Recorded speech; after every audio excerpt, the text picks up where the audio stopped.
Laurent Anthony Ikes. Bonjour Laurent Roland Anthony Ikes. Connais, c'est bonjour. Alors on va commencer avec le Martinal. Le Martinal qui parle de plan de sauvetage de la CITES qui est mise en œuvre, bien entendu. L'un des points essentiels du relevé du Conseil des ministres de ce mercredi. Bien évidemment, c'est une bonne nouvelle parce qu'en réalité, on connaît un peu ce que faisait la CITES au Bénin. La CITES qui produisait énormément de produits, je veux parler produits à base du coton pour les Béninois et qui étaient même parfois exportés vers l'extérieur parce que c'était des produits de qualité. Malheureusement, au fil des ans, on a constaté que cette société a commencé par sombrer. On a vu ce qui s'est passé, donc pratiquement ça ne tournait plus pour autant comme cela devrait être le cas.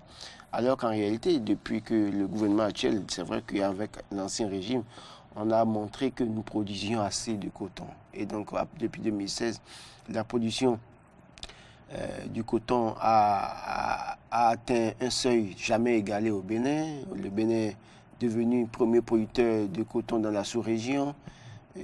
Mais en réalité, ça ne nous profitait pas pour autant parce que ce coton était exporté.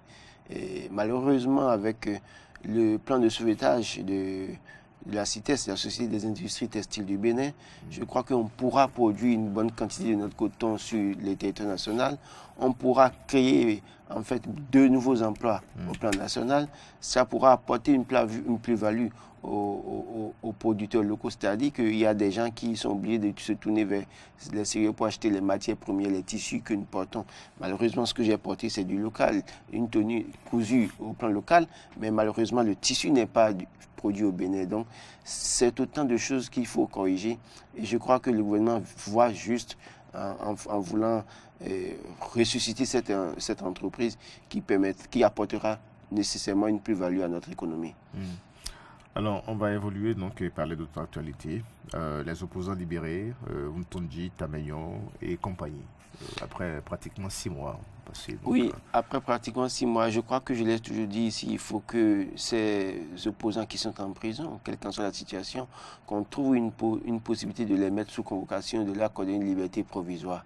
Et je crois qu'avec la libération de Joseph Tamayon notamment et de Alassane Jean Rotondi et d'autres opposants, 3 autres opposants qui sortent avec eux, je crois que c'est un début pour le dégel de la crise politique. On a vu ce que ça a entraîné et on a vu l'atmosphère qui règne dans le pays depuis l'élection présidentielle d'avril 2021. D'autres vous diront que oui, mais on se fout pas mal de ça, que tout se passe très bien. Mais quand on en arrive à avoir des pères de famille, des mères de famille derrière les barreaux, et pour, entre autres, en griffe des raisons politiques, je crois qu'à un moment donné, il faut lâcher un peu, lâcher prise et permettre à ce que ces gens-là puissent vivre en famille. On peut les libérer, on leur accorde une liberté provisoire, les empêcher de sortir en confisquant peut-être leur passeport. Mais pour autant, ce n'est pas, en tout cas pour moi, ce n'est pas une bonne image de les mettre toujours derrière les barreaux, pendant que dans d'autres pays, avec la même situation, ces acteurs politiques, à un moment donné, ont été libérés et ont recouvré la liberté, ne serait-ce que la liberté provisoire. Même si on a le temps qu'on fasse plus d'enquêtes, parce que quand on regarde les dossiers de tous ceux qui sont en prison, il y a des gens qui ont été arrêtés.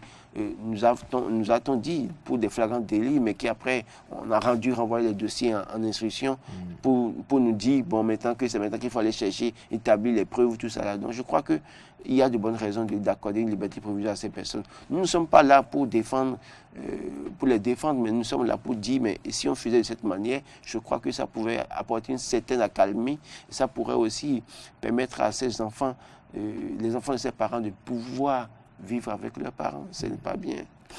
Alors, est-ce qu'on peut lier à travers cette libération, on peut dire que la rencontre du 22 septembre a commencé à porter ses fruits?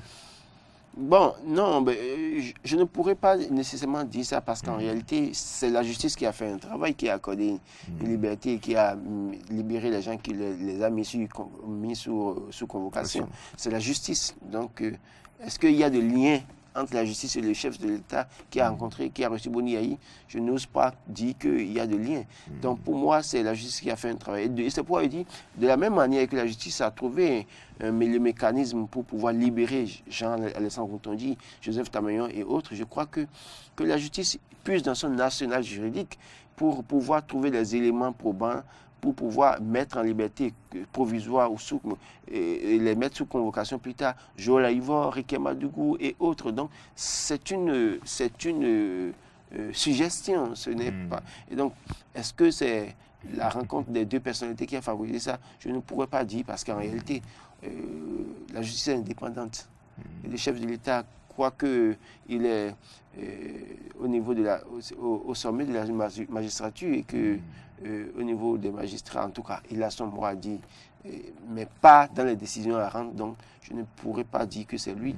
Toujours est-il qu'un travail a été fait par la justice. On ne peut que remercier la justice qui permet à ses parents, à ses acteurs politiques de recouvrir la liberté, même si c'est une liberté provisoire, puisqu'ils sont sous convocation. Si les preuves sont établies, on peut les rappeler en prison. Maintenant, faisons de la même manière pour les autres aussi, peut-être. Trouvons un mécanisme, parce qu'on a dit qu'ils ont été arrêtés, on n'a pas le flagrant délit. Après, devant le juge, on dit, bon, il faut renvoyer le dossier en instruction. Ça veut dire que quelque part, en partie, on a peut-être des dossiers qui sont vides. Donc, travaillons à faire cela. Ça va apporter plus d'accalmie dans le pays. Ça va contribuer au dégel de la crise politique. Alors, les quotidiens ce matin également est bien sous-titré à propos donc du retour de ces 26 œuvres dans le patrimoine béninois. Laurent Tonekes, enfin. Oui, enfin, mais pas satisfait, malheureusement, parce que moi, de ma position, nous avons travaillé à l'époque pour que les biens soient restitués. On n'a pas parlé travailler pour 26 œuvres. Ce n'est que, on peut. Début. Pardon? Ce n'est qu'un début. Ce n'est qu'un début. On peut déjà. Première chose, c'est d'abord, malheureusement, je suis journaliste, mais en même temps lié étroitement à ce travail. Et je crois qu'il faut remercier le gouvernement de Patrice Talon qui a compris l'enjeu depuis 2016, parce que ce combat, nous l'avons fait avant 2016, malheureusement, nous n'avons pas été écoutés. Les autorités nous ont fermé leurs portes, n'ont pas voulu prendre le risque. Le gouvernement de Patrice Talon a pris le risque aujourd'hui sur des milliers de biens. Et j'insiste sur des milliers de biens. Ce n'est pas 26 œuvres. Il y a tellement de biens du Bénin en France, dans des musées, dans des collections privées, que si on doit pouvoir prendre, je crois qu'il faut construire un grand musée au Bénin pour le faire. Maintenant, les 26, c'est déjà un début. Il faut remercier le gouvernement et féliciter le gouvernement et dire maintenant, oui, on a les 26 œuvres, il faut bien les conserver, parce que c'est de ça qu'il est question. Tout le débat au début de cette bataille, c'est que les gens nous disaient, vous n'avez pas le matériel, vous ne pouvez pas le cadre nécessaire pour conserver ces biens. Heureusement, ce gouvernement a construit, en tout cas, je ne vous apprends rien en vous disant que c'est bien, une fois que ça va être déjà la semaine du Bénin finie déjà autour du 30, 31, et entre le 1er et le 5, les biens seront emballés, envoyés vers le Bénin autour du 9, 10, en tout cas peut-être le 15, ces biens seront au Bénin officiellement. Et ces biens seront accueillis à l'aéroport Cardinal Bernardin Ganty de Cotonou, après acheminés vers un lieu sûr pour l'acclimatation pendant 2 mois, avant d'être exposés à la présidence de la République où tout le monde pourrait aller voir. Et puis après, ça va être acheminé vers le fort portugais où un local a été déjà construit pour ça, en attendant que le musée d'Abomey, en fait, qui est construit dédié pour recevoir ces biens, soit totalement achevé. Donc déjà, le gouvernement a déjà montré le chemin, a commencé un travail pour la conservation de ces biens, l'entretien de ces biens. Et le ministre de la Culture disait qu'un certain nombre de cadres sont en France pour être formés pour l'entretien de ces biens. Je crois que c'est bien. Au-delà de ça, je souhaite qu'après les 26 heures, qu'une autre bataille commence en même temps, pour qu'on récupère tout ce que nous avons de ce côté-là. Parce que si vous allez en France aujourd'hui, au musée du Quai Branly, vous devez visiter et regarder un de ces biens, c'est au moins 10 € que vous devez payer. Bon, pour la semaine maintenant, c'est gratuit. Sinon, avant, si vous allez au musée du Quai Branly, vous devez payer. C'est des ressources. Donc, ça va augmenter le flux de touristes vers le Bénin. Ça va contribuer au développement touristique. Ça va contribuer au développement des activités de tous ceux qui coopèrent autour du monde touristique, de la culture, des arts et autres. C'est une bonne nouvelle pour le Bénin. Bon, on dit bonne suite pour le gouvernement béninois. Merci à vous, Laurent Tonekes.